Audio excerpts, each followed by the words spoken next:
Okay, welcome everyone. Thank you all for being here today. Many of you joined us for our first session a couple weeks ago, so it's good to see some repeat visitors, some familiar faces. Also really great to see some new people. I wanted to give you guys just a little bit of background on this series. Each session focuses on each session will address one of the focus areas of JCDREAM. So last session, we addressed the overarching issue that we deal with, which is the use of earth abundant materials and recycling to alleviate critical materials issues and supply challenges, especially as it relates to the clean energy future of Washington State.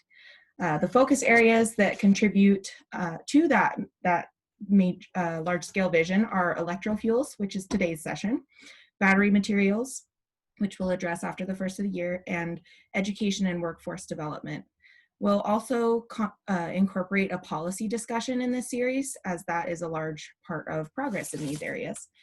Erin will introduce today's session in just a moment, so I'll let you know about our December event, which is going to focus on the education and workforce development initiatives. Like I just mentioned, we'll have Mel Cassette, who's the executive director and principal investigation of MAT EDU and project team, and Ann Avery, who's the director of the Northwest Center of Excellence for Marine and Manufacturing Technology, discussing advancing critical, rare, and abundant materials education in Washington State. Just a little bit of housekeeping for today. We'll start with our main speaker. We'll start with our speaker, Steve Ciotti. He's from PACCAR, and then we'll go into a 10 to 15 minute breakout session. After that, we'll reconvene in the main session with our second speaker, Jean-Sabin McEwen of Washington State University, followed again by a breakout session. In those breakout sessions, we will briefly just go around the breakout room, introduce each other, well, introduce yourselves, and have a little bit of conversation about the talks, and each room will have a facilitator to help with that. And then we will reconvene after the second breakout session for Q&A and close out the meeting. With that, I will hand it over to the director of JCDREAM, Erin Fever. Thanks, Mariah. Hi, everyone. I'm really glad you all could join us today for the second of our virtual JCDREAM Symposium series here. I want to just give you a brief overview about why this topic is important to JCDREAM, and then we'll roll forward with the rest of the event. So JCDREAM is working towards organizing researchers and industry around the key critical materials challenges that we face in the clean energy sector. In evaluating our path to a 100% clean energy future, we see progress in renewable electricity generation like wind and solar and hydro paired with energy storage like batteries or other energy storage systems as key technologies. However, these solutions are not adequate for certain parts of our transportation and infrastructure, such as aviation, long-haul trucks, and ocean-going vessels, and they don't provide seasonal stability to our power grid. So to bridge this gap, we need zero carbon alternative liquid and gas fuels to replace things like jet fuel, diesel, and even natural gas. Current paths to produce these fuels lean heavily on catalysts, which are often critical materials such as the platinum group elements. To reduce cost and minimize the human and environmental impact of mining and refining these kinds of elements, we must identify earth-abundant alternatives. So today we welcome Steve Ciotti of PACCAR, who will address the challenges of decarbonizing long-haul trucking and similar industries. Steve is the principal engineer for advanced engines in the Advanced Technology Group at the PACCAR Technical Center. Steve joined PACCAR in 2018.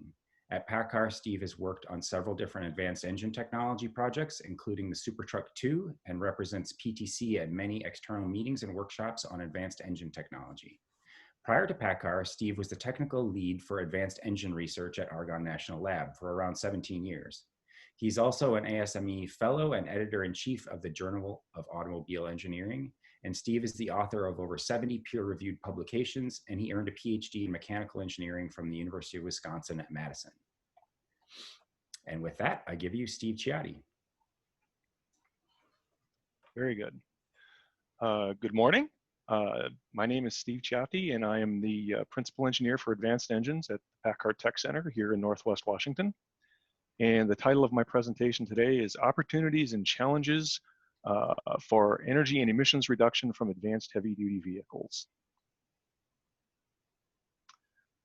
I work for the PACCAR Technical Center and PACCAR Incorporated, and when I'm in public venues, oftentimes people wonder, well, what exactly is PACCAR and what do you guys do?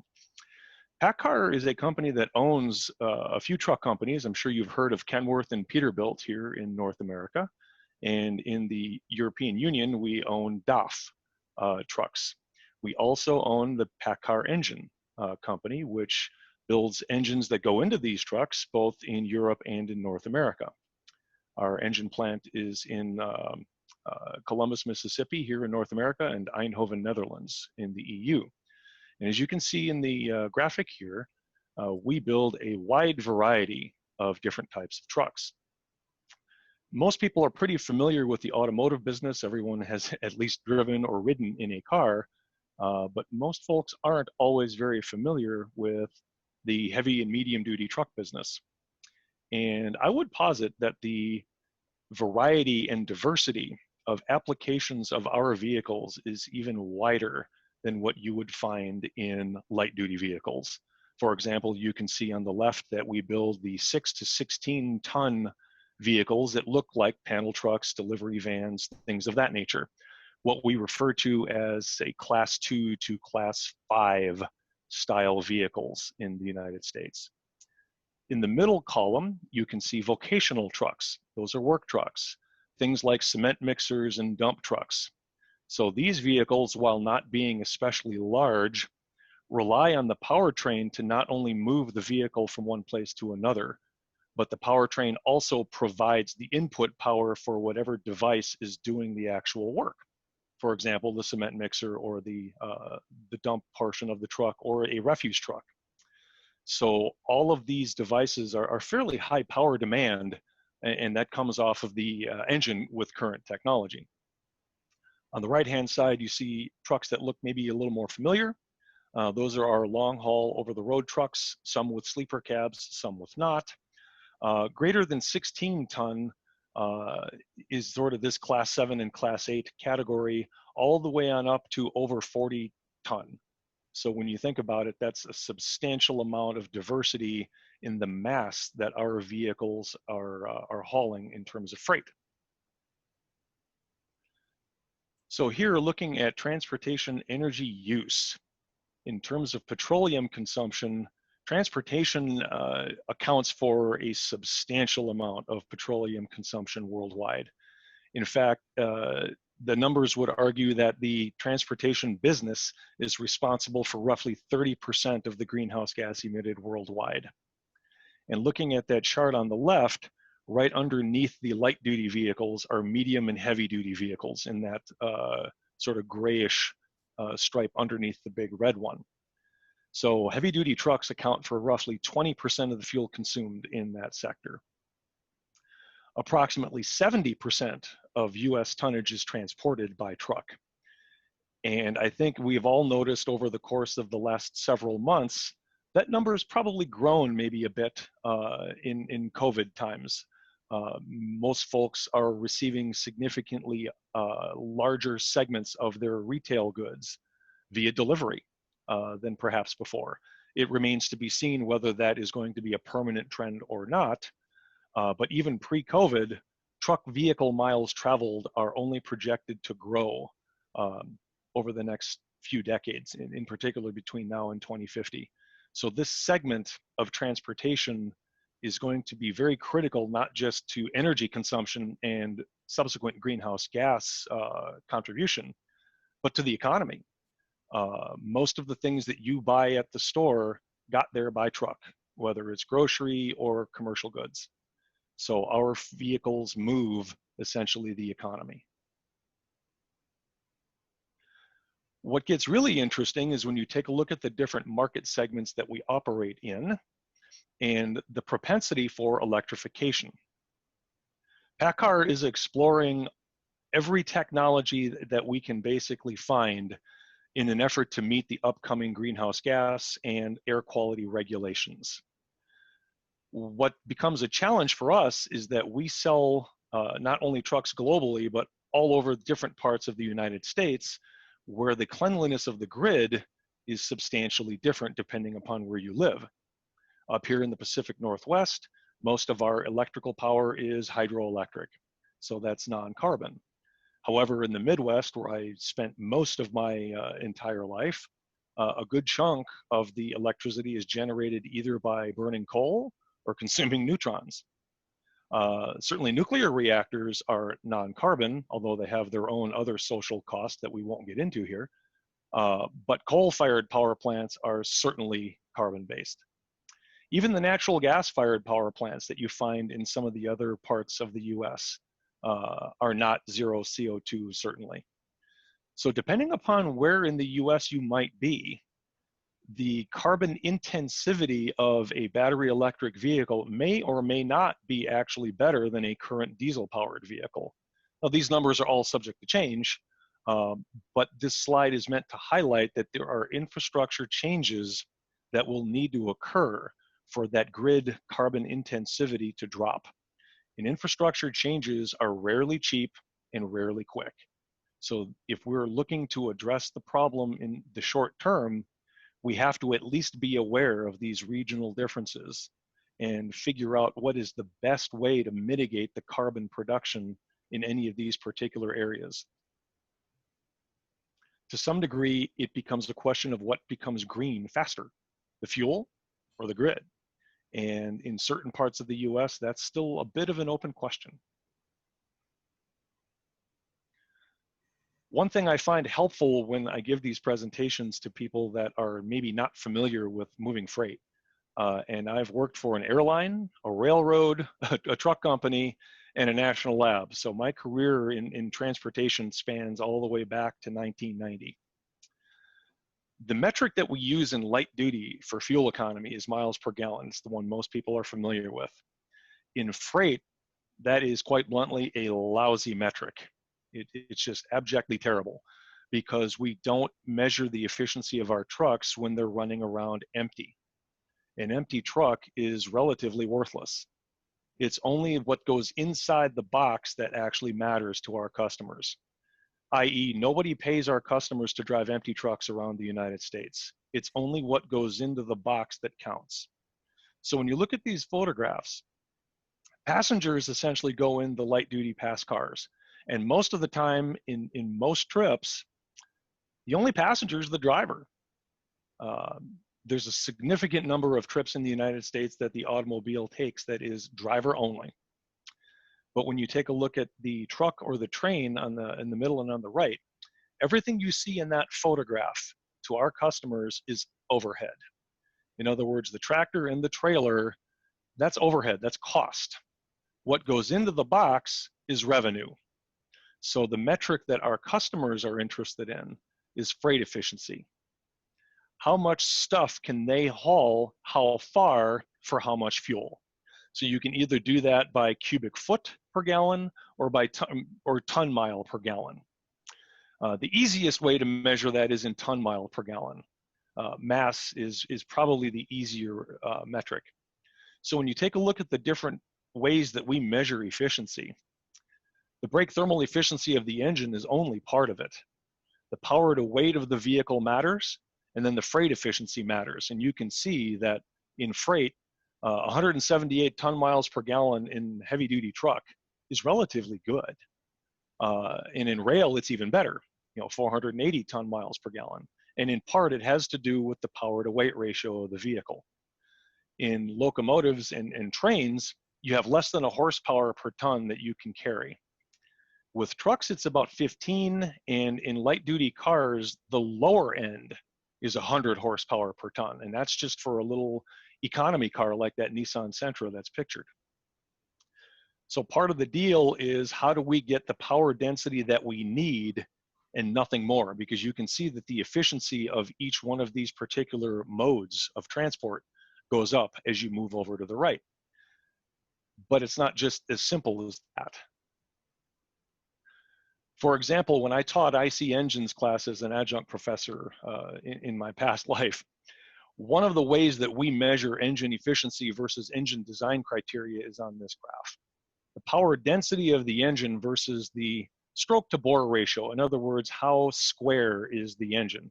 If you look at PASCAR, and it's the purple circle that's sitting right around 1 stroke to bore, it's an engine that we refer to as square, and it's roughly 50 kilowatts per liter of displacement.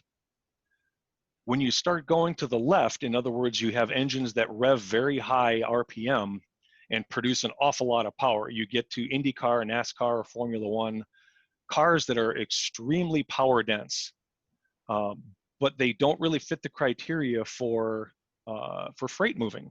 Those engines are designed to last roughly 505 miles of a 500-mile race. Durability and fuel efficiency are not necessarily the primary design issues. If you follow the graph down lower to the right, you get heavy-duty truck and then marine.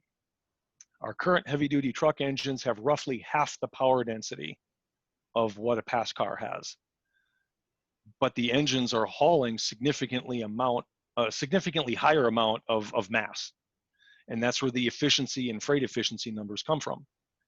We're sitting at roughly 45 to 47% brake thermal efficiency peak in heavy-duty trucks right now. The marine engines that you see to the far right are roughly 55%. However, if I were to just cherry pick and say, well, let's put a marine engine in a truck, I would need roughly a 120-liter displacement engine running at 100 RPM in order to get that to work, which means that I'd get 55% brake thermal efficiency, but the entire truck and trailer would be made up of the engine with very little extra space for any freight.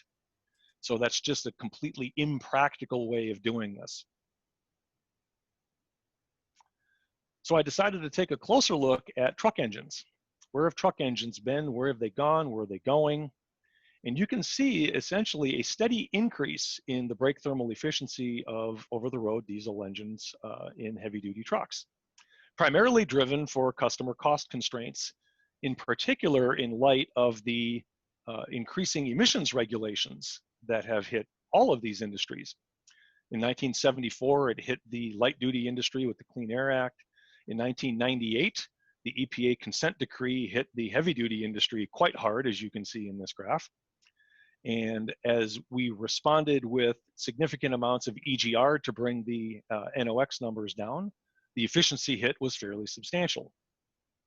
However, as companies invested a significant amount in technology, not only have we regained all of the pre-consent decree efficiency, but we've actually surpassed it. What's interesting is when you look at the orange line and you see the Super Truck 1 target and Super Truck 2 targets, and you'll notice that the blue line gets close, but doesn't really touch that particular orange line. And there's a reason for that. One is that Super Truck 1 target did not have a durability requirement. In other words, the engines that go into our current products have what is known as a B10 life of 1 million miles. What does that mean? It means that only 10% of our engines, by statistics, will have a core engine failure for 1 million miles. We absolutely leave a little bit of efficiency on the table for that level of durability. That means 90% of our engines do make it that far without a core engine failure. Things like conrod bearings, crank bearings, parts that essentially that would require you to dismantle the entire engine in order to repair. There is a substantial amount of efficiency that we leave on the table for that durability. The Super Truck 2 target includes 4% of BTE from a waste heat recovery system. We may see waste heat recovery systems as we go forward, depending upon what the greenhouse gas regs require and depending upon the progress of other technologies. What that dashed line means right now is that the additional cost, space, and mass of the waste heat recovery system in terms of our customers' total cost of ownership does not necessarily make it a slam dunk of a technology to incorporate in our trucks. In other words, with fuel being relatively inexpensive and the added complexity, expense, and mass and size of a waste heat recovery system, our customers do not deem it to be worth it at this particular point in time. That may change. Regulations in particular may change that equation. But this just gives you some idea as to there is a design trade-off that goes along with efficiency. It isn't just about efficiency when it comes to keeping the total cost of ownership low for our customers. Durability and reliability are even more important. So, as we look at these efficiency constraints, what's required? Greenhouse gas is absolutely critical, but a well-to-wheels assessment is going to be needed. The regulations are currently written tank to wheels, meaning tailpipe. Well, as we saw on that previous grid earlier about the United States and its power cleanliness or lack thereof, that gets completely missed. And when you only account for one certain part of the segment that's just relatively easy for you to regulate, you will miss major systemic problems, and you may not achieve the goals that you were aiming at. Air quality is also critically important, as the California ultra-low NOx regulations are making very, very plain to us. You can see in the upper graph on the right, the progress of essentially hydrocarbon plus NOx graph, and it goes progressively from the upper right down to the lower left, with the proposed future California ultra-low NOx in the green boxes on the lower left. What's important to remember in this graph is that this is a log-log plot, meaning every one of those major units is an order of magnitude reduction, 90%. So from the late 80s essentially to today, we have experienced a 99% reduction in hydrocarbon plus NOx.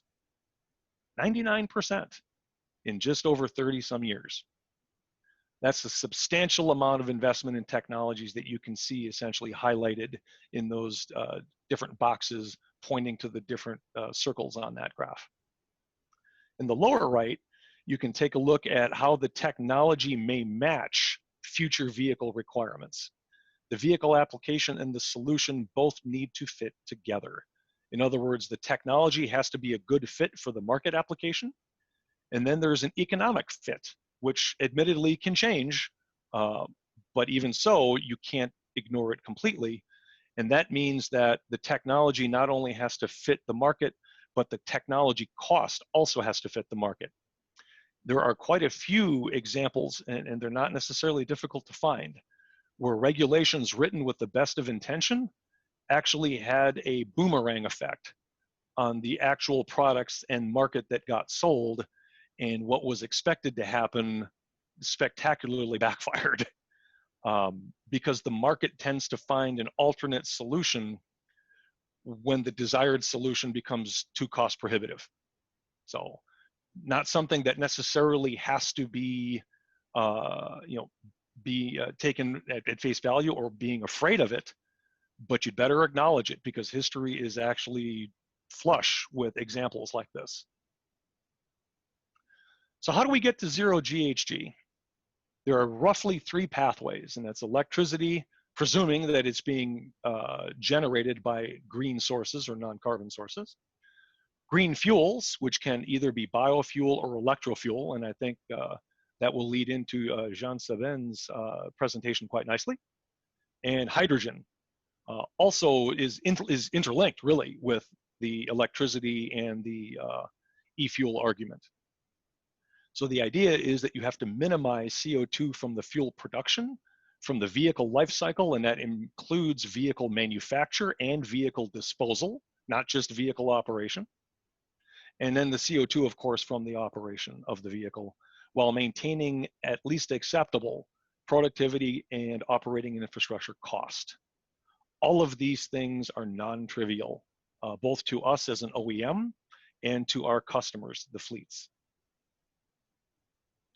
So some electrification trends that we see in our business. You can see in the upper left that buses are a great application of electric technology. They tend to have relatively low peak speeds, high torque, fairly high mass, and they're all returned to base essentially at the end of their functional day. So there is a technology fit to that market segment that makes an awful lot of sense. Light commercial and passenger vehicles are also expected to increase their market share of EV. But you'll notice that medium commercial and heavy commercial are significantly delayed and have a relatively low what you would call market penetration peak.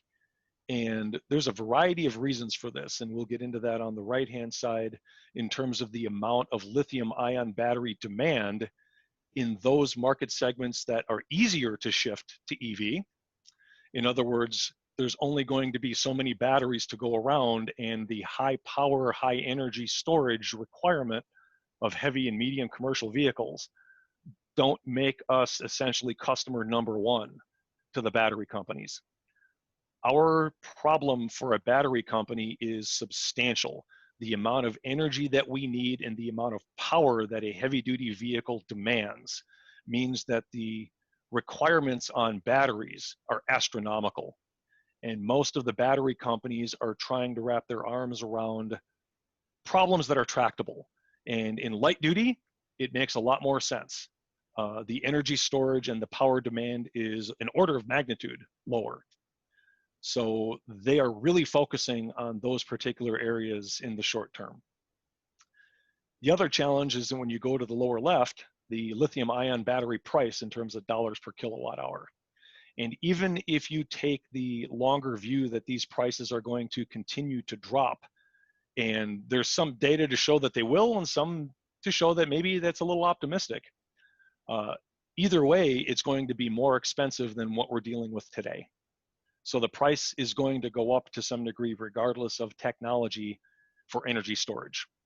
That's just going to be the way that this moves forward. It's very difficult for any closed loop non-carbon process to compete with sticking a straw in the ground and drawing up hydrocarbons and then not really caring whether you put them back or where they came from. That's an open loop process. And that's essentially how we functioned for almost 100 years. So on a cost basis, it's going to be extremely difficult. And I think that we're all hitting the realization that the price for energy is just going to increase and we're going to have to deal with it. Some of the battery considerations that we also looked into for some of our medium duty trucks where the marketplace may be more tractable. How much capacity, how much range, how much weight, and how much cost.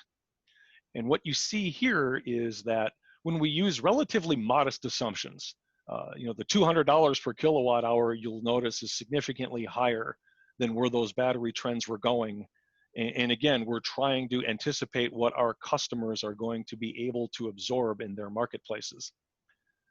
The range of the vehicle is going to have to be limited in order for us to keep the battery weight and the battery cost within the realm of what we anticipate our customers will find acceptable over the next decade or so. So the battery electric commercial vehicle that would be required to go more than 300 miles on a charge is something that, at least with our current scope and the current technology that we see available to us, is not likely to be feasible. So we're focusing our electrification attempts in areas where it would make sense for both us and our customers, and that would be shorter range and lower cost, lower weight batteries, primarily in the medium duty marketplace. So that's exactly what you see here. We have several, in fact, all of these vehicles I've seen running around our test track, except for the DAF ones, of course, because they are in Europe, but we have the North American equivalents to those vehicles here. And some of them are full battery electric. The DAF one in the upper left is actually a parallel hybrid, so it can run on the engine or the electrical system. And then on the far right, you see our longer haul ones that are fuel cell vehicles. One is the Kenworth Toyota Shell project called Oceans, and you can actually look that up online if you like. There is some public information available. But it is two Toyota Mirai fuel cells essentially back to back, roughly 180 kilowatts worth of fuel cell running that truck. And then the lower one, the lower right, is the ZECT, the Zero Emission Carbon Transport. That is a project Kenworth did with the Department of Energy and South Coast Air Quality Management District in California, essentially as a drayage truck, working as a plug-in hybrid with a fuel cell range extender. So you can see the electric range is only 150 miles, and it's because it was designed as a BEV with a fuel cell range extender. So the fuel cell is significantly smaller than the two Mirai fuel cells in the Oceans project truck right up above it. But we're looking at all of these technologies in an effort to make sure that we don't leave anything on the table. One of the things that folks often will miss is the different aspects of the commercial fleet business, and that includes drivers. Drivers cost our fleets roughly about $40 an hour when you run the math, and that means that 5 minutes a day costs on the order of $1,000 a year. So the convenience to the driver matters. Under the current economic business model that fleets have, drivers get paid by the mile, which means if the truck is sitting either getting refueled or getting serviced or being charged, the driver is not making any money. The driver only makes money when the vehicle is moving. So this matters a lot to the driver and to the fleets with regard to getting deliveries on time and making sure that they can retain drivers. You've probably all seen on the backs of fleet trucks advertisements for drivers. The driver shortage is still maybe not as significant a problem as it was 2 or 3 years ago, but it still exists. For every 10 trucks, I believe the last numbers I saw is there's roughly 9.2 drivers available to them, rather than the 8.5 that there was a few years back. And getting these drivers the ability to make a living is something that the fleets take very seriously. You can see in this graph here the fill rate of diesel versus hydrogen versus electrical charging. When you go to a truck stop and you see roughly 10 vehicles getting filled at the same time, that's a megawatt style power plant. I mean, this is 10 megawatts in that left-hand graph. You know, multiply that by 10 vehicles. It's substantial, the amount of energy that is getting moved from the source, pump, to the vehicle, the fuel tank. 3 orders of magnitude bigger than what you get for electrical charging, which is on the kilowatt scale. Hydrogen refilling is somewhere in between, and you can see the relative fill times in blue reflect that. Business models change, so this is not necessarily cast in stone. However, this is something that our fleets and our customers currently have to consider, and we would be remiss as an OEM to just ignore the business pressures that our customers face. So to summarize, regulatory and market pressure are changing the freight transportation business substantially, and advanced technology is critical to meet these targets. However, the current regs are written using a tank-to-wheels analysis. There aren't many people in the United States that do this for a living that think that tank-to-wheels is actually a fair way of doing this.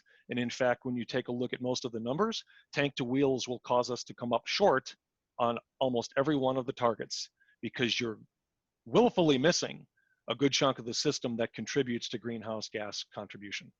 So a well-to-wheels analysis is mission critical to ensure that we don't end up following the wrong path. Technology needs to fit the application and it needs to meet the market constraints. The market constraints change, but we have to be aware of what they are. Total cost of ownership and uptime are absolutely the most important factors to our customers. Even more than fuel economy is. 1 day of downtime per month is 5% fuel economy for that truck. Think about that. That's a huge amount of money. For our customers, 1 day worth of unscheduled downtime is the margin between being profitable and not for the month on that truck. Freight efficiency is the metric that our customers tend to use instead of MPG, and it's important for regulators and even the general public to realize that we need to come up with a superior metric to evaluate these technologies. MPG is utterly worthless in freight transport. The heavy-duty truck industry is looking at all of these technologies. I mean, no one is not looking at these. Freight transport is changing, and PACCAR has been in this business for over 80 years. We have been profitable every single year that we've been making trucks, and we will absolutely change with it. If there's going to be a profitable truck that uses these new technologies in the new lower greenhouse gas world, I'm reasonably confident PACCAR is going to be right in the middle of that charge. The last thing I want to leave folks with is that solutions that often seem like a slam dunk aren't always so. I've been doing this long enough to have seen the latest and greatest newfangled thing fall flat on its face multiple times when the market did not respond the way the regulators and the general public anticipated it should or would. And these things are going to happen, and we need to be prepared to adapt and adjust as they do.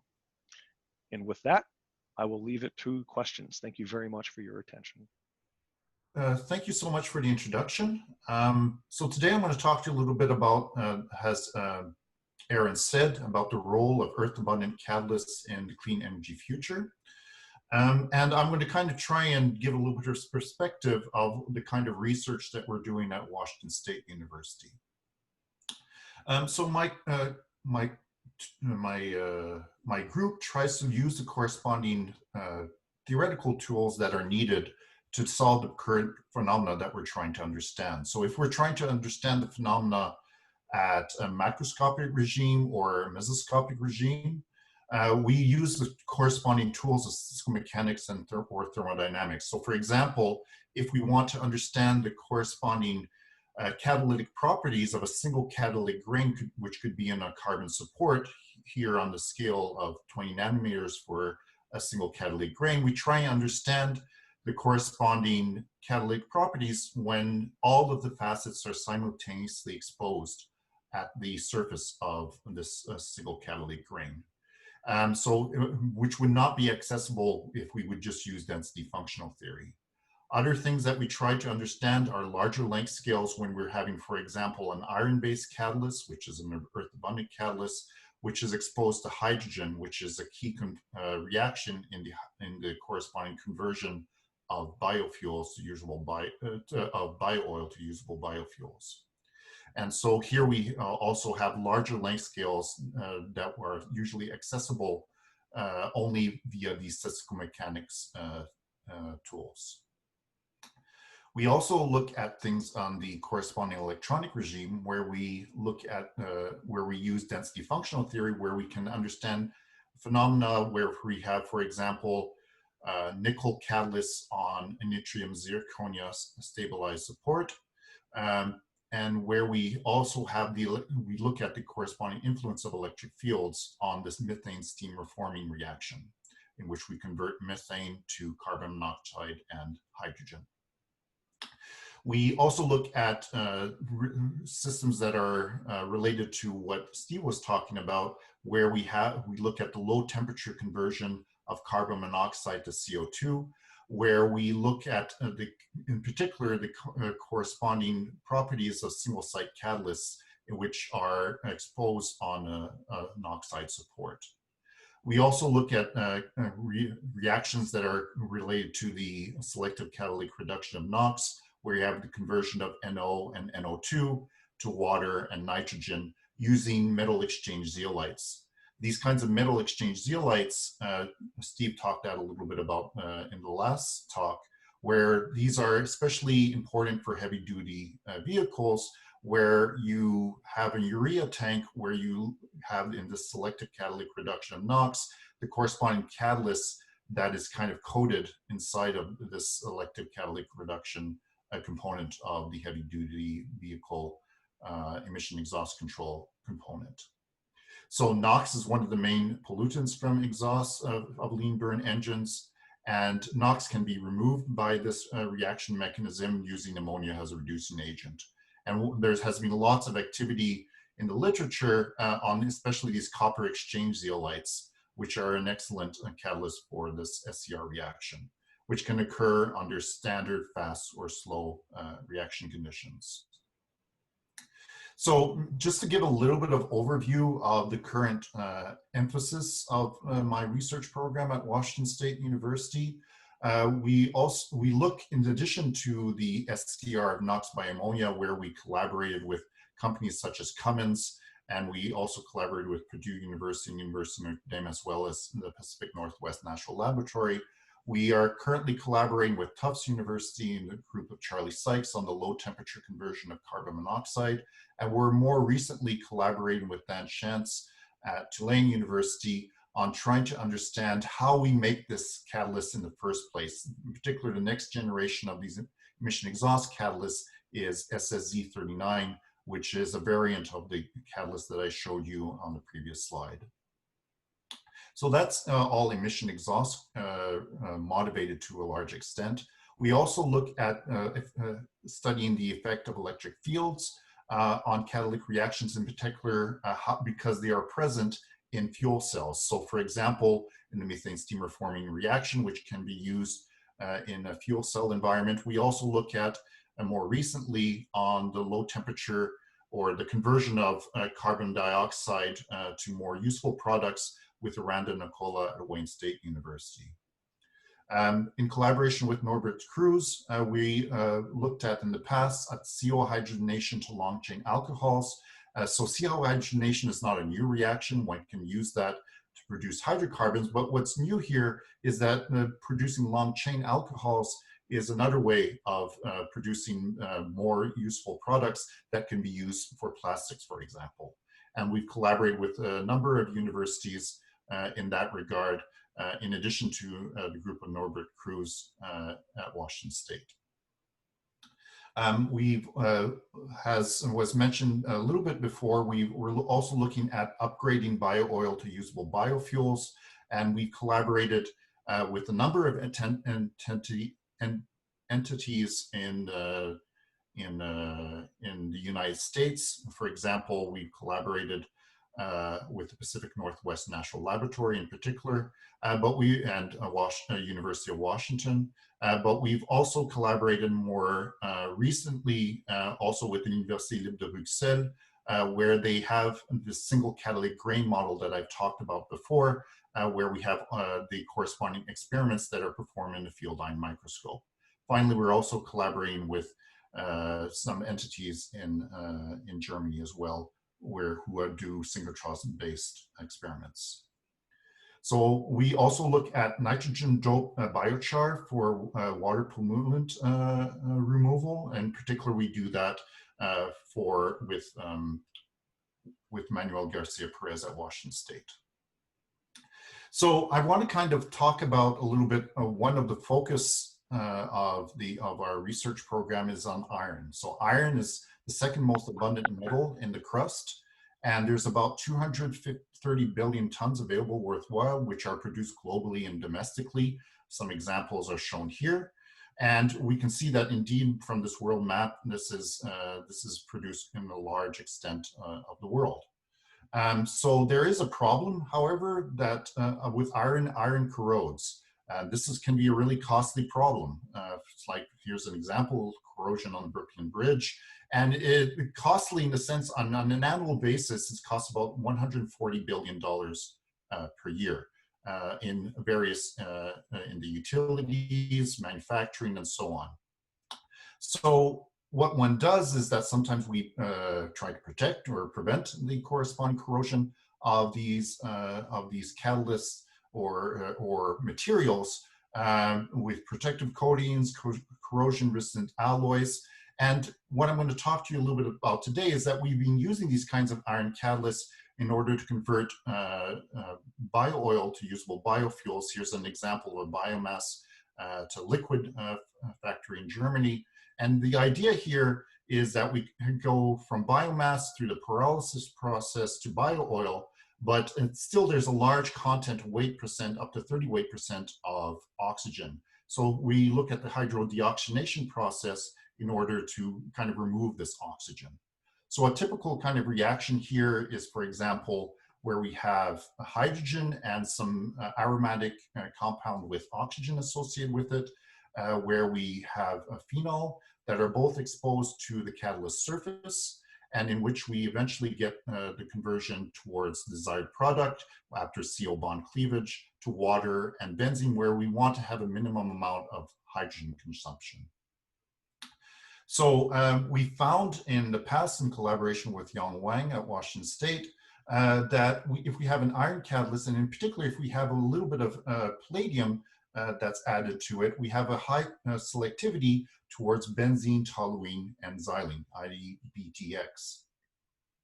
And so we can see that this is very nice, but palladium is not unique in that regard. Indeed, we can also have a high conversion selectivity if we dope this iron catalyst with other precious metals such as platinum, ruthenium, and rhodium. So why is this? Well, if we do a corresponding analysis through X-ray photoelectron spectroscopy, we can see that the corresponding iron catalyst has a typical peak that's associated with the oxidation of the iron. However, if we have an iron-based catalyst with a little bit of palladium, we can see that we don't have such a peak in the corresponding XPS, indicating that the corresponding catalyst has been protected from oxidation.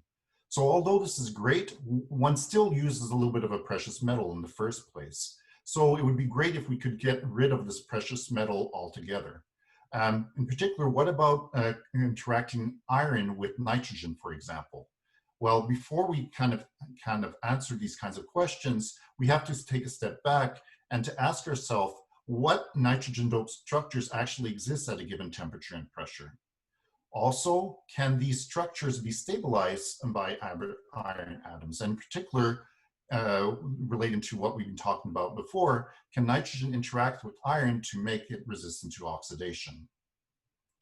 So to answer the first kind of question with regard to what kind of catalyst structures we would expect at a given temperature and pressure, we did a first principles-based thermodynamic phase diagram where we considered graphitic nitrogen, where we simply swap carbon with the nitrogen, where we also have, for example, two nitrogens that are either at first nearest neighbors, second nearest neighbors, or third nearest neighbors.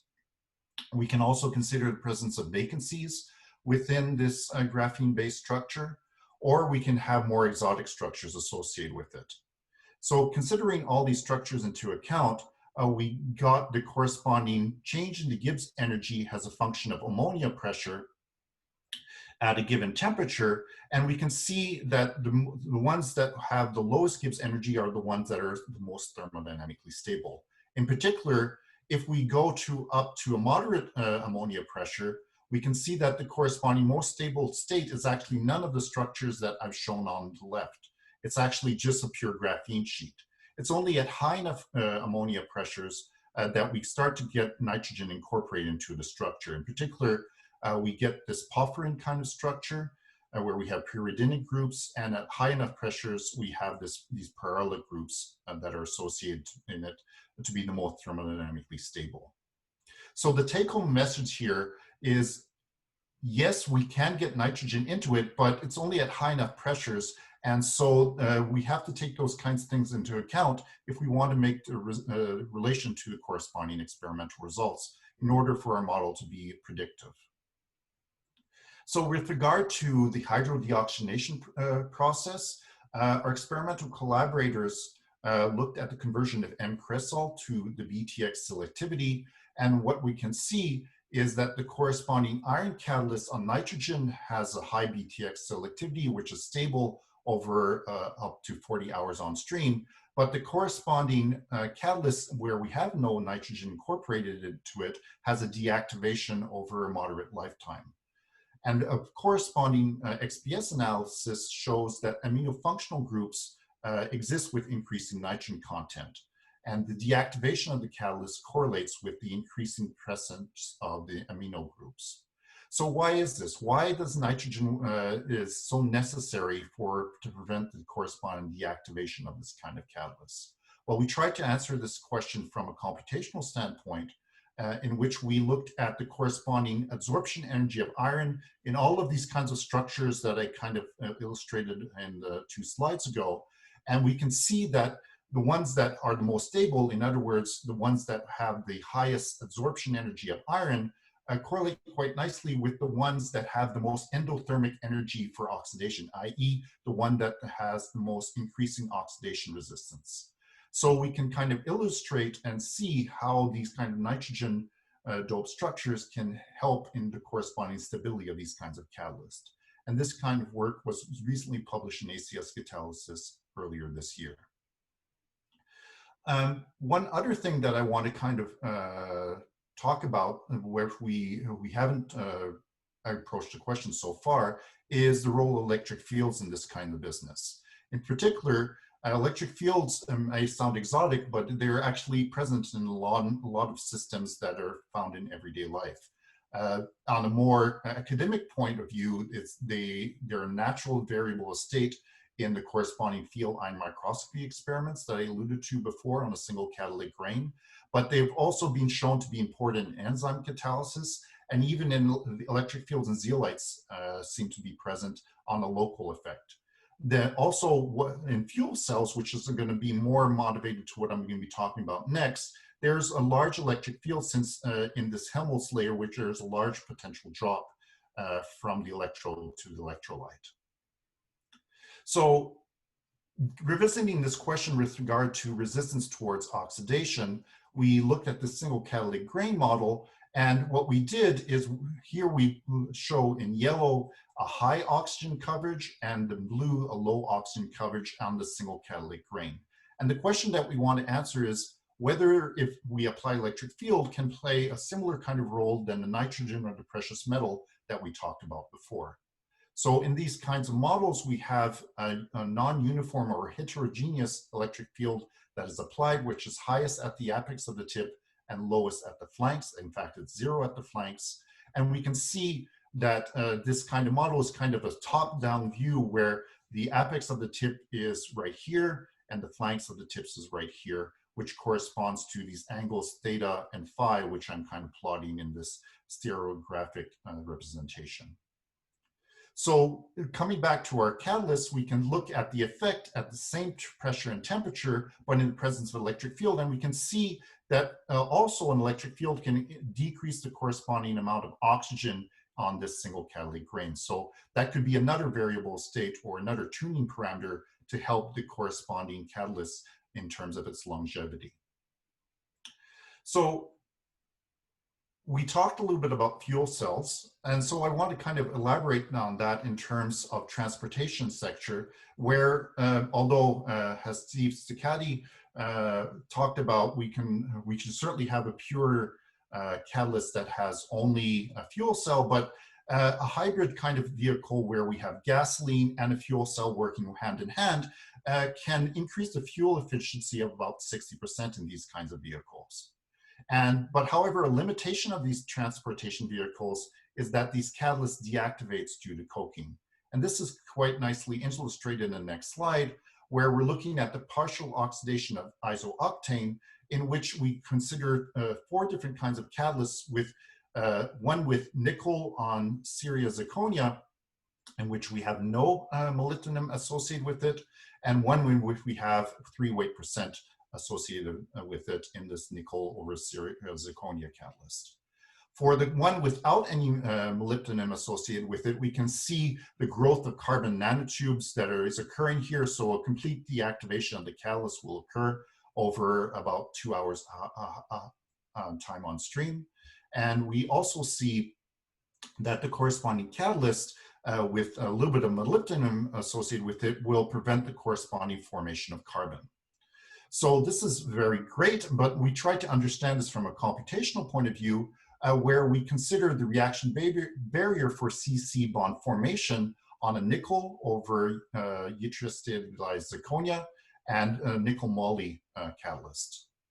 And we consider the initial state where we had the 2 carbons that are well separated from each other, the transition state where they're almost forming a CC bond, and the final state where we have CC bond formation. And we can see that the corresponding barrier is greatly increased in the presence of this moly catalyst. So it prevents the corresponding CC coupling reaction. However, one question that we would like to answer is how do we get those molybdenum atoms where they need to go in the first place? So that's something that's kind of put in the computational model, but from a practical standpoint of view, that's not completely obvious. So this brings me to the Center for Rational Catalyst Synthesis Center, which I want to talk to you about in the next 5 minutes. So the Circus Center is more focused on preparation structure rather than structure function, which what I was talking about in the previous slide mostly. So what's the difference between rational synthesis versus rational design? Well, design is what catalytic sites do we actually need for a particular kind of reaction. this is kind of the focus to a certain extent of the energy frontier research centers that are funded by the Department of Energy. For example, the one that is led by Vlachos at Delaware. However, the Circus Center, which is promotes industrial and university cooperation, has funded from the National Science Foundation to a certain extent, more focuses on synthesis. Is how do we actually make those sites simply, effectively, and cheaply on commercially viable materials?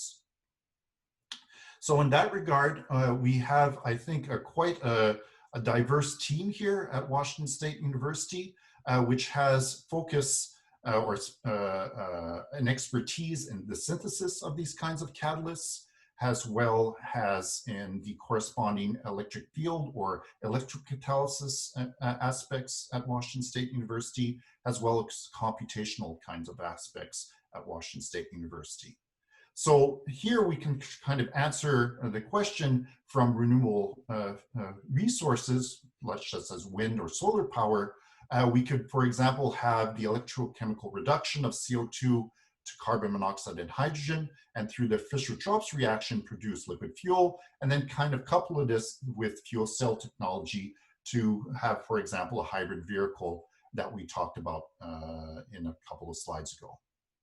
So this corresponding node of the Circus Center fits in a larger picture, which has several other nodes, one at Virginia Commonwealth University on the catalyst synthesis for pharmaceutical applications, University of South Carolina on single metal and bimetallic synthesis, as well as Berkeley, UC Davis on metal zeolite synthesis. So the current plan here is at Washington State, we would more focus on electrochemical and environmental catalyst synthesis. So there is actually some headway that we made in this regard, where a pre-proposal was submitted to the National Science Foundation in July. And on August, we were invited to submit a full proposal for a planning meeting from the National Science Foundation. So the idea is in December, we're going to submit a full proposal for a planning meeting. And in the spring, summer, we would organize a planning meeting, and in fall 2021, we would prepare this full proposal to the National Science Foundation.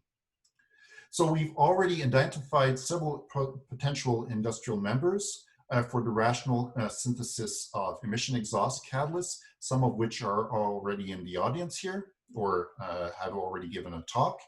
And we've also identified certain partners that would have an interest in electrocatalysis. And the idea here is that there's some overlapping interest between both focus, so there could be some synergies between the two. So in particular, we have some common denominators, as well as some other people that's identified in this list.